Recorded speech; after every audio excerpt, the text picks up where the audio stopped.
So hello guys, मेरा नाम है अनीश। ये मेरी पहली क्लास है।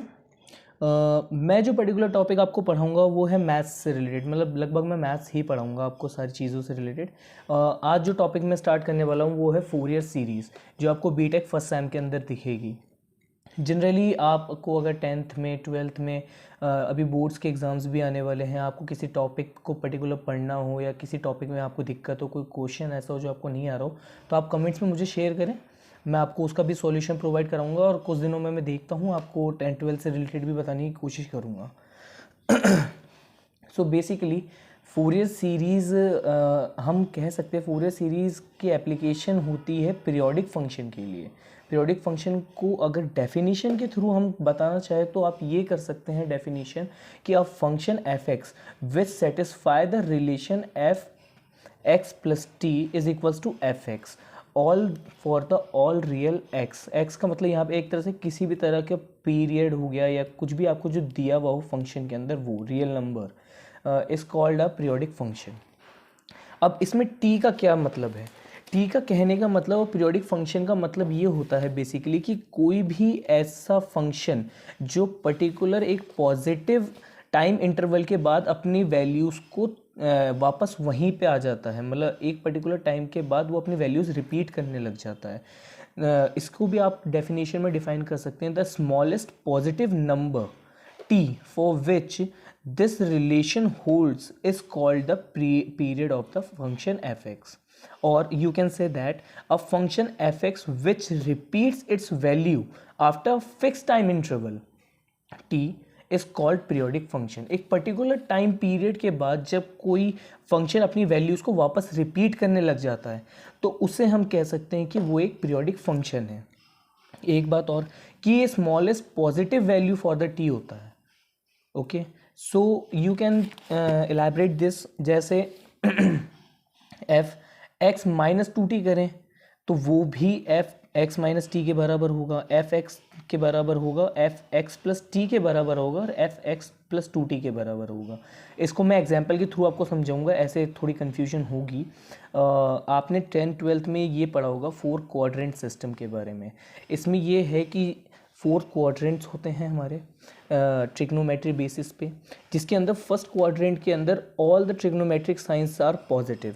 जितने भी हमारे ट्रिग्नोमेट्रिक्स होते हैं, sine cos tan cot sec cosec, सारे के सारे पॉजिटिव लाई करते हैं फर्स्ट क्वाड्रेंट के अंदर। सेकेंड क्वाड्रेंट के अंदर जो लाई करते हैं उसमें सिर्फ साइन और कॉसेक दो पॉजिटिव होते हैं, बाकी के जितने भी इसके अंदर आएंगे वो सारे नेगेटिव हो जाएंगे। थर्ड के अंदर टेन और कॉट, इन दोनों की जो भी वैल्यूज़ आएगी वो पॉजिटिव में होगी, बाकी सब नेगेटिव। और लास्ट बचता हमें फोर्थ क्वाड्रेंट। फोर्थ क्वाड्रेंट के अंदर कॉस और सेक, ये दो वैल्यूज़ ऐसी हैं जो इसमें पॉजिटिव रहेंगी, बाकी सब नेगेटिव में कन्वर्ट हो जाएंगी। अब हम बात करते हैं एक बार पीरियोडिक फंक्शन के बारे में। पीरियोडिक फंक्शन का मतलब ये है, जैसे अगर आपके पास कोई फंक्शन दिया हुआ है साइन से रिलेटेड, साइन ज़ीरो की वैल्यू हम सबको पता है ज़ीरो होती है, बट साइन टू पाई की वैल्यू भी ज़ीरो होती है। सेम वैसे ही कॉस ज़ीरो की वैल्यू होती है वन, तो कॉस टू पाई की वैल्यू भी होती है वन। यानी कि साइन की जितनी भी वैल्यूज़ है वो टू पाई पीरियड के बाद अपने आप को रिपीट करना शुरू कर रही है। ज़ीरो पे था तो टू पाई पे भी ज़ीरो है। जब साइन 30 होगा तो sine three pi by two पे भी सेम वैल्यूज़ आना रिपीट हो जाएंगी। इस हिसाब से आपको समझना है। तो ये पीरियोडिक फंक्शन होता है कि मतलब साइन के लिए और कॉस के लिए ये अपनी वैल्यूज़ रिपीट कर रही हैं टू पाई के बाद। जैसे जैसे इनकी वैल्यूज़ में टू पाई आप ऐड करेंगे एक तरह से, तो ये अपनी वैल्यूज़ रिपीट करना शुरू कर देंगी। तो इनका टाइम इंटरवल हो गया टू पाई। सेम 10 की अगर हम बात करते हैं तो 10 में 10 ज़ीरो की वैल्यू भी ज़ीरो होती है, बट 10 पाई की वैल्यू ज़ीरो होती है। कॉस में कॉट में भी ऐसा ही होता है, कॉट ज़ीरो वन, और कॉट अगर आप पाई लेंगे तो भी वो वन। तो इसका टाइम पीरियड यहाँ से यहाँ तक लाइक कर रहा है, मतलब इसका टी हो गया आपका पाई, यानी कि ये पाई वैल्यू के बाद अपनी वैल्यूज़ को रिपीट करना शुरू कर दे रही है। सो इसके आगे हम बढ़ते हैं। इस तरह आप समझ सकते हैं, कुछ एग्जांपल्स हैं यहाँ पे मैंने नोट कर रखा है, आप नोट कर सकते हैं, साथ ही साथ वीडियो को पॉज करके आप नोट करते चलिएगा। जैसे हम क्वाड्रेंट सिस्टम में चेंज करते हैं। आपको पता होगा, आपने 10th-12th में पढ़ा होगा कि अगर साइन में या किसी भी फंक्शन में साइन के साथ अगर पाई का फंक्शन है, पाई प्लस एक्स हो रहा है या फिर पाई माइनस एक्स हो रहा है, तो ये कांस्टेंट रहता है, साइन का साइन ही रहेगा, कॉस का कॉस ही रहेगा।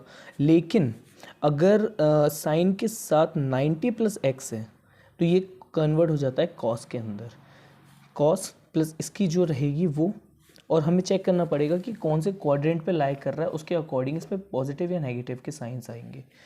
सेम वैसे ही साइन का चेंज हो जाएगा आपके कॉस में, टेन का कॉट में, सेक का कॉसेक में, और इनके इन्वर्स चलते हैं, कॉस का साइन हो जाता है, कॉट का टेन हो जाता है, कॉसेक का साइक हो जाता है।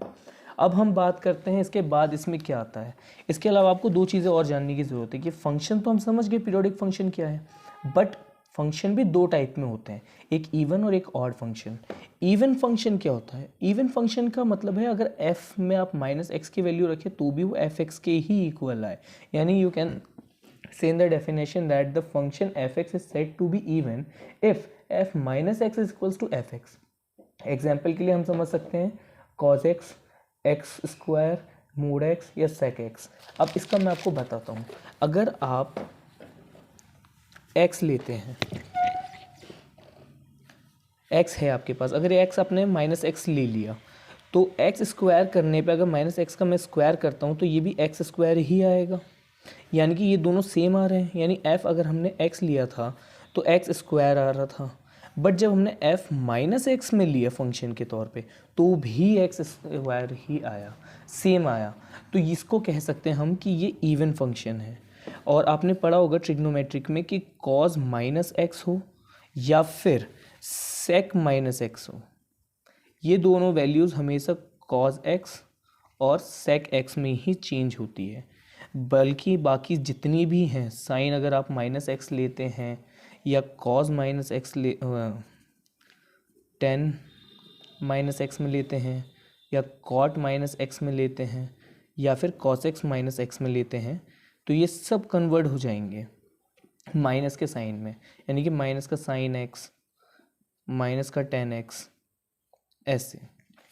सो ये बेसिकली आपको समझ आ गया होगा। प्लस दूसरी बात कि मोड एक्स का मतलब है, मोड आपने पढ़ा होगा कि मोड में कुछ भी अंदर रहे वो पॉजिटिव के तौर पे बाहर निकल के आता है। अगर मैं मोड में माइनस एक्स भी रखता हूँ, मोड में अगर मैं माइनस एक्स रख दूंगा तो भी ये जब बाहर आएगा तो ये एक्स की ही फॉर्म में आएगा। तो मोड के अंदर कुछ भी रखें हम, वो पॉजिटिव वैल्यू में ही निकल के बाहर आएगी। तो ये इवन फंक्शन हो गया एक तरह से। अब ऑड फंक्शन की हम बात करें तो ऑड फंक्शन अभी मैंने आपको बताया कि f अगर माइनस एक्स हम पुट कर रहे हैं x की जगह तो वो माइनस एफ एक्स के तौर पे बाहर आएगा। जैसे डेफिनेशन के में a function f x is said to be odd if f minus x is equals to minus f x. Example अभी मैंने आपको बताया, जैसे साइन एक्स, अगर साइन के अगर हम अंदर माइनस का लगा दें, साइन के अंदर अगर हम माइनस का लगाते हैं या टेन के अंदर माइनस का लगाते हैं तो ये चेंज होके माइनस का साइन एक्स और माइनस का टेन एक्स में कन्वर्ट हो जाता है। अगर हम x की जगह माइनस एक्स ले लें, x है एग्जाम्पल के तौर पे, अगर इसकी जगह माइनस एक्स रखेंगे तो माइनस एक्स आएगा, बट अगर x की जगह हम माइनस एक्स रखते हैं तो एक्स क्यूब तो एक्स क्यूब रहेगा, लेकिन एक्स क्यूब में अगर हम इसका क्यूब करते हैं तो ये माइनस का एक्स क्यूब बन जाएगा, यानी माइनस का साइन आ रहा है, यानी कि साइन कन्वर्ट हो जा रहा है। तो ये ऑड फंक्शन कहलाता है। अब हम बात करते हैं, इसमें एक और होता है, उसे कहते हैं हम नाइदर इवन नॉर ऑड। यानी कि अगर आपके पास कोई एक इवन फंक्शन दिया हुआ है, जैसे x है आपका, x फंक्शन हो गया आपके ऑड फंक्शन का, ये ऑड फंक्शन का, प्लस इसके साथ दे दिया आपको एक इवन फंक्शन का एक्स स्क्वायर, ऐसे फंक्शन में या इन दोनों को माइनस में रख दिया, तो ये कैटेगरी हो जाती है एक तरह से आपके नाइदर इवन नॉर ऑड में।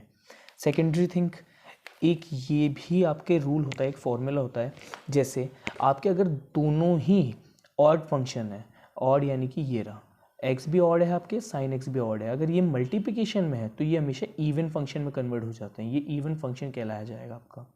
अगर दोनों ही इवन फंक्शन है, यानी कि एक्स स्क्वायर भी इवन फंक्शन है और कॉस एक्स भी इवन फंक्शन है, तो ये दोनों भी इवन हो जाएंगे। लेकिन अगर आपके पास एक इवन का है, यानी कि cos x इवन का है, लेकिन x ऑड का है। इन दोनों का मल्टीप्लिकेशन ऑड ही फंक्शन कहलाएगा, ऑड फंक्शन में ये हो जाता है। तो ये आपको एक याद रखने की चीज़ है, ताकि आपके क्वेश्चंस इजी हो जाएंगे आगे जब आप करेंगे। सेकेंडरी पे हम बढ़ते हैं। हम बात करते हैं हम फोरियर सीरीज़ की। ये उसका इंट्रो था। आज हम इंट्रोडक्शन ही पढ़ेंगे कि क्या क्या होता है, क्या फार्मूलाज यूज़ होंगे इस चैप्टर के अंदर, ताकि आप इसे प्रिपेयर कर सकें और कल से हम क्वेश्चंस स्टार्ट करेंगे। तो आपको इजीली समझ आएगा जब मैं क्वेश्चंस बताऊंगा आपको। इन्हें आप नोट करते चलें। मैं कैमरा पॉज कर दूंगा या डिस्क्रिप्शन में इनके पिक्स डाल दूंगा, ताकि आप वहाँ से नोट कर सकें इन्हें। तो हम शुरू करते हैं आगे। Fourier series, let f x be a periodic function with period.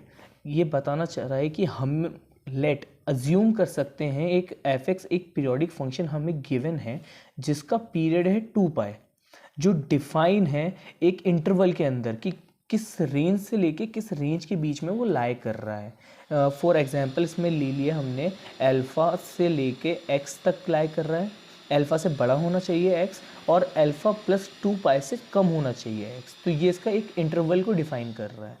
Then the infinite trigonometric series. So इस फंक्शन के लिए, इस पीरियोडिक फंक्शन के लिए ट्रिग्नोमेट्रिक इन्फिनिट ट्रिग्नोमेट्रिक सीरीज क्या हो जाएगी? इसका फॉर्मूला आपको याद रखना है, जो इम्पोर्टेंट फॉर्मूला है सबसे, f x is equals to a naught by 2 plus sigma n की रेंज लेनी है हमें 1 से लेके इनफाइनाइट तक। हमने क्या बोला था अभी, इनफाइनाइट ट्रिग्नोमेट्रिक है तो 1 से लेके इन्फिनिटी तक जाएगा ये। A N cos N pi x by P plus B N sine N pi x by P.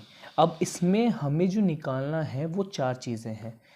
With Fourier series coefficient a naught A N B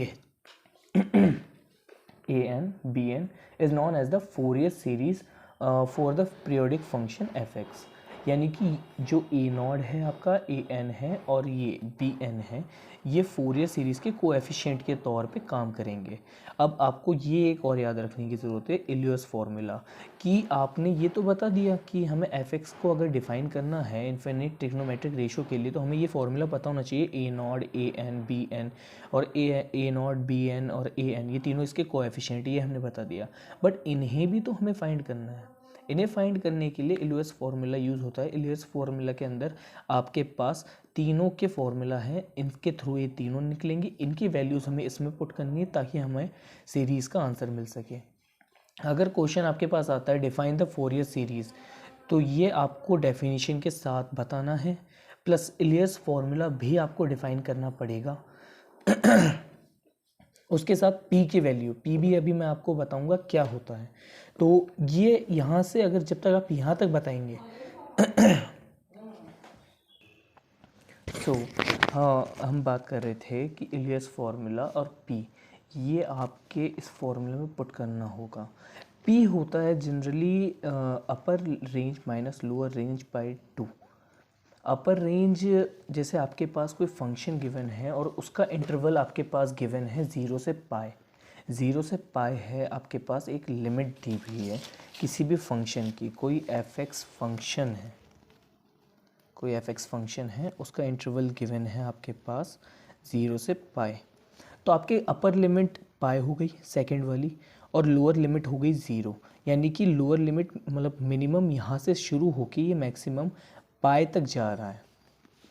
तो आपको जब p निकालना होगा तो इसको करना होगा अपर range minus lower range bye 2, यानी कि पाई बाय 2 आ जाएगा एक तरह से आपका p की वैल्यू। सो ये एग्जांपल के लिए था, आप ये याद रख सकते हैं, छोटा सा फॉर्मूला है।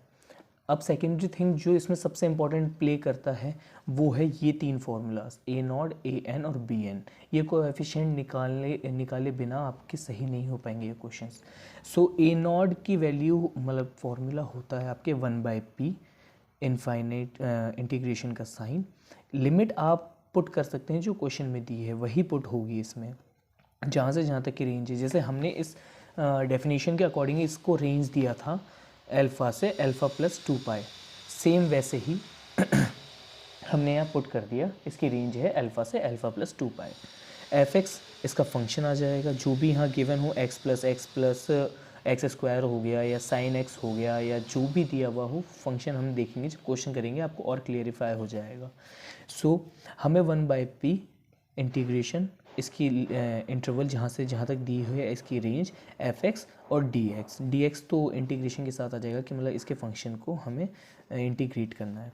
सेकेंडरी ए एन का फॉर्मूला हो जाएगा आपके 1/p, ये आप कॉमनली याद रख सकते हैं 1/p इंटीग्रेशन इसकी रेंज जहाँ से जहाँ तक आपके इंटरवल्स दिए हुए हों, जैसे पाई से -पाई, 0 से पाई। एफ एक्स भी आपके कॉमन चलेगा तीनों फार्मूले के अंदर, जो हमें फंक्शन दिया हुआ होगा क्वेश्चन के अंदर वो रखना है। लेकिन ए एन के अंदर आपके पास फंक्शन आ जाएगा cos n pi x by P, और बी एन के अंदर आ जाएगा sin n pi x by p. D x भी तीनों में कॉमन चलेगा, एफ एक्स डी एक्स तीनों में कॉमन है, बाकी सब कुछ रेंज सेम है। ए एन के अंदर बस आपके एक cos n pi x by P add हो जाएगा और बी एन के अंदर हो जाएगा sin n pi x by P. So हम बात करते हैं एक और चीज़ जो बच्चे ज़्यादातर गलतियां करते हैं कि इसमें भी आप देख रहे होंगे cos n pi x by P है, और इसमें भी आप देख रहे होंगे cos n pi x by P है, इसमें भी sin n pi x by P है, और इसमें भी sin n by P x by P है, बी एन के साथ है। लेकिन हमें ये लगता है कई बार स्टूडेंट्स कंफ्यूज इस बात पे होते हैं कि हमने तो यहाँ cos n pi x by P निकाल दिया है, यहाँ पे रखने की ज़रूरत नहीं है, तो वो डायरेक्ट ए एन की वैल्यू यहाँ पर रख देते हैं। लेकिन ऐसा नहीं है, ये जो पर्टिकुलर डिफाइन कर रहा है ये ए एन को ही डिफाइन कर रहा है। इस फॉर्मूले से आपका ए एन आएगा, यानी कि सिर्फ इसकी वैल्यू आएगी, ए एन की वैल्यू आएगी और किसी की नहीं। सो ए एन की जब वैल्यू निकलेगी उसके साथ आपको cos n पाई एक्स रखना पड़ेगा, ये अलग से सॉल्व होगा इसके साथ। सेम यहाँ पे भी है, बी एन के साथ भी sin n pi x by P अलग से सॉल्व होगा, ना कि ऐसा नहीं है कि sin n pi x by P आपने यहाँ सॉल्व कर दिया तो यहाँ करने की ज़रूरत नहीं है, इसे आप हटा दें। इस बात का आप ध्यान रखिएगा। P ऑलवेज पॉजिटिव आता है। अगर आपने गलती से अपर रेंज की जगह पहले लोअर रेंज माइनस अपर रेंज करके बाई 2 कर दिया, या इस तरह अगर आपके माइनस का साइन आ रहा है आगे, जैसे आपने गलती से निकाल दिया 0 माइनस पाई निकाल दिया, बाई 2 कर दिया, तो आपके -पाई/2 आएगा। तो -पाई/2 नहीं आ सकता क्योंकि P ऑलवेज पॉजिटिव रहेगा, तो उससे आपको ये एक सिंबलाइजेशन हो जाएगा कि आपने कहीं गलती कर दी है। सो ये आप याद रख सकते हैं।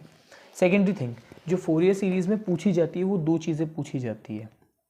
First full range series and the second half range series.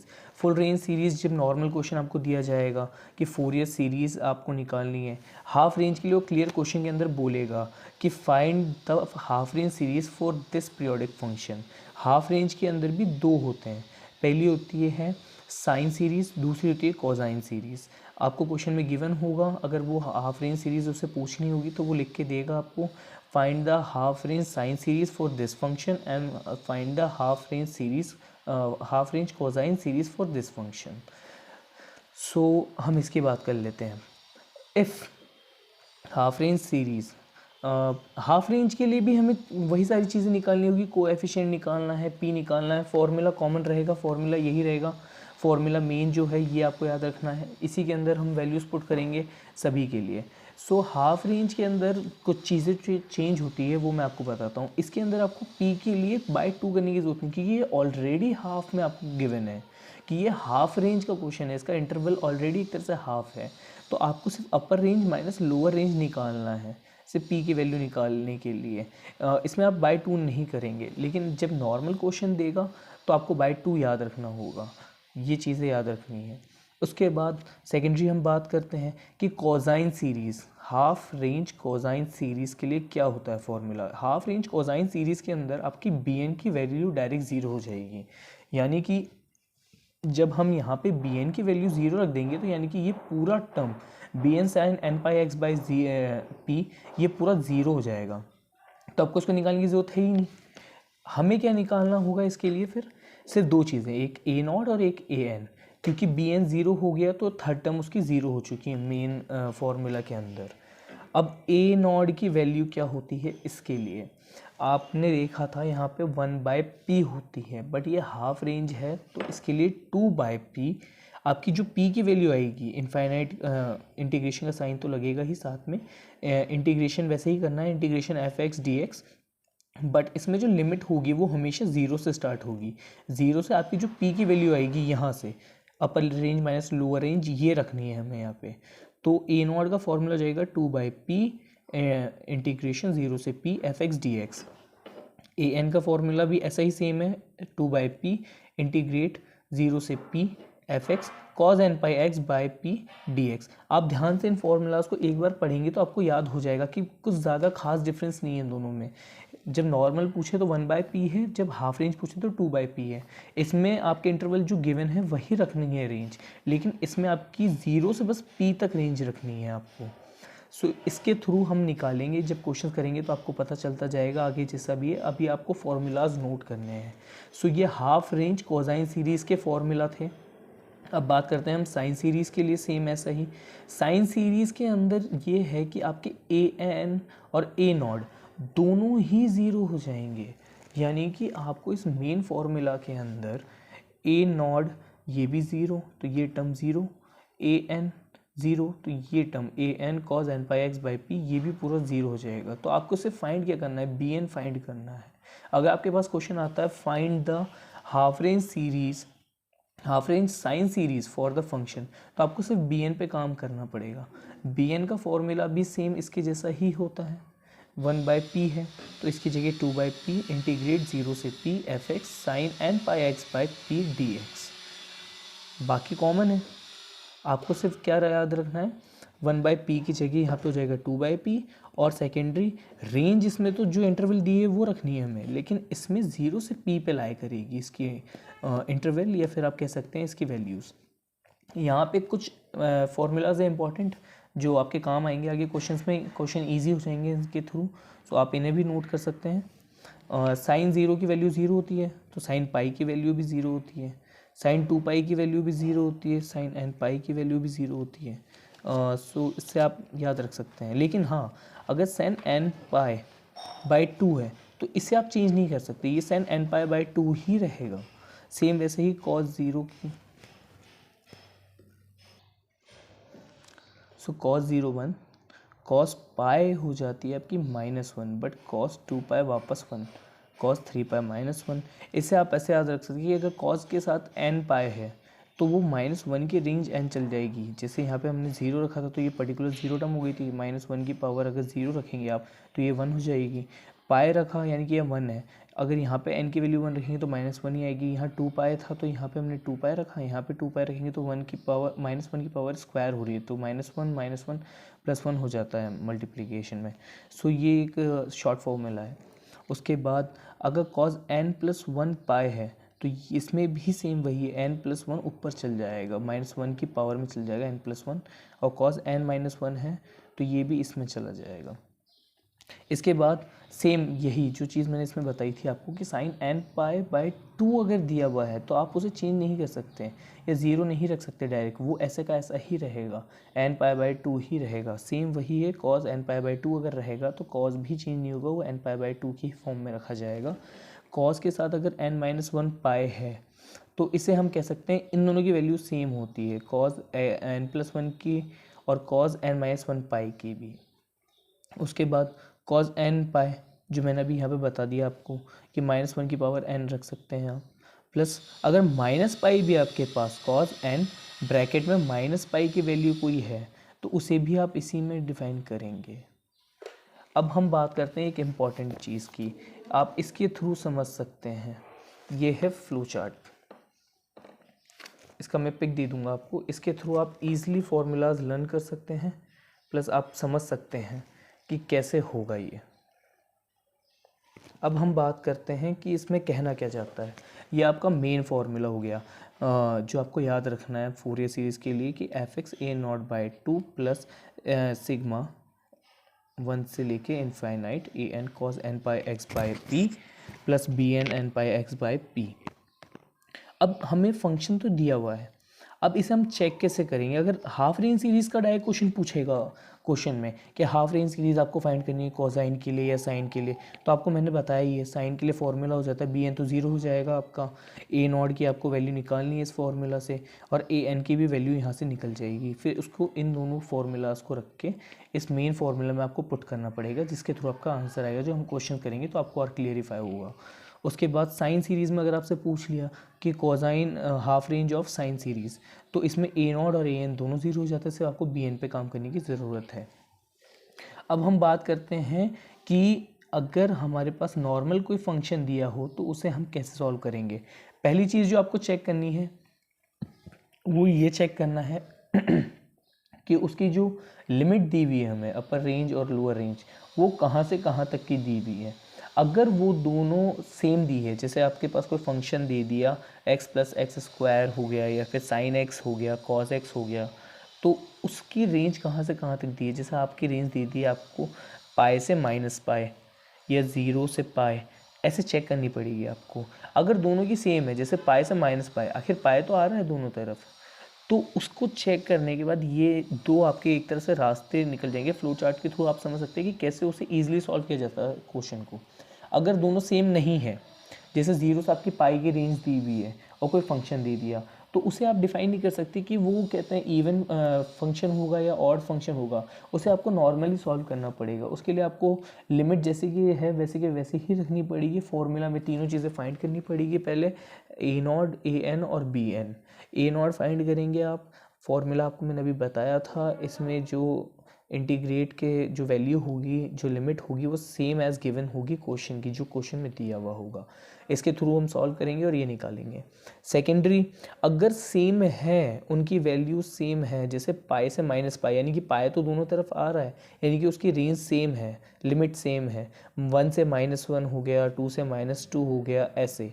तो उसमें आपको क्या करना है, उसमें आपको चेक करना पड़ेगा कि वो इवन फंक्शन है या ऑड फंक्शन है।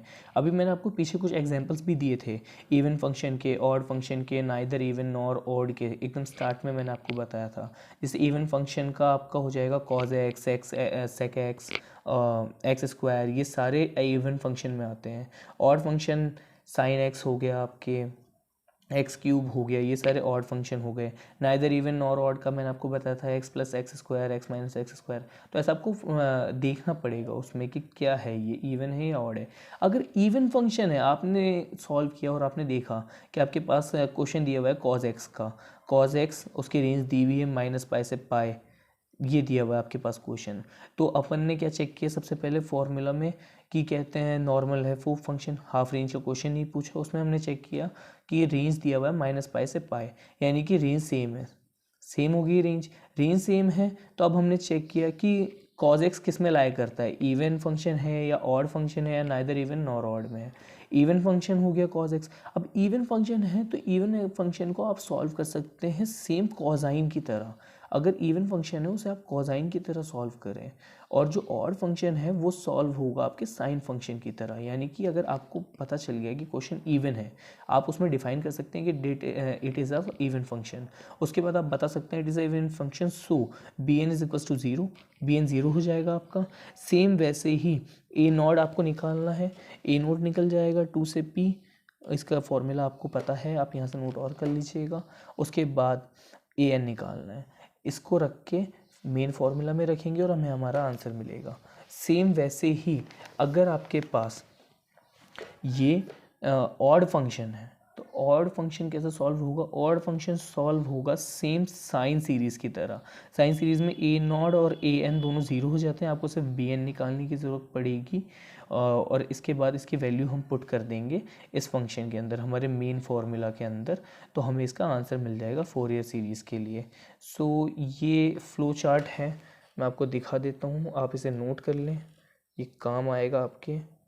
और हम कल से इसके क्वेश्चन से स्टार्ट करेंगे, सो आप इससे याद कर लें, इनके आंसर्स को, इसके फॉर्मूलाज को समझ लें कैसे करना है, आप नोट कर सकते हैं। आज के लिए इतना ही, फिर हम कल से क्वेश्चन स्टार्ट करते हैं। Okay, thank you sir.